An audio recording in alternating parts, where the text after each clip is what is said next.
Public private partnership విధానంలో medical కాలేజీలకు స్పందన కరువైంది.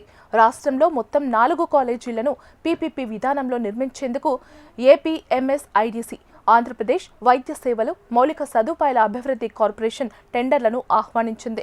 టెండర్ల గడువు సోమవారంతో ముగిసింది.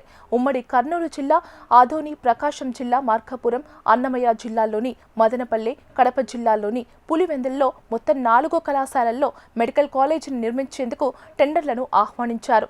ఒక్క ఆదోనిలో మెడికల్ కాలేజీని నిర్మించేందుకు మాత్రమే హైదరాబాద్కు చెందిన Krishna institute of medical sciences సంస్థ ముందుకు వచ్చింది. కిమ్స్ సంస్థ ఆదోనిలో మెడికల్ కాలేజీని నిర్మించేందుకు బిడ్ దాఖలు చేసింది. స్పందన లేకపోవడానికి కారణాలపై చర్చిస్తామని అధికారులు తెలిపారు. వాస్తవానికి టెండర్ల ప్రకటన అనంతరం వైద్య ఆరోగ్య శాఖ అధికారులు నిర్వహించిన ప్రీ బిడ్ సమావేశాలకు 5 సంస్థలు హాజరయ్యాయి. ఆయా సంస్థలు పలు కీలక అంశాలపై ప్రభుత్వం నుంచి వివరణ కూడా తీసుకున్నాయి. అదేవిధంగా టెండర్ల దాఖలు గడువును పొడిగించాలని కోరగా 2 సార్లు గడువు కూడా పొడిగించారు.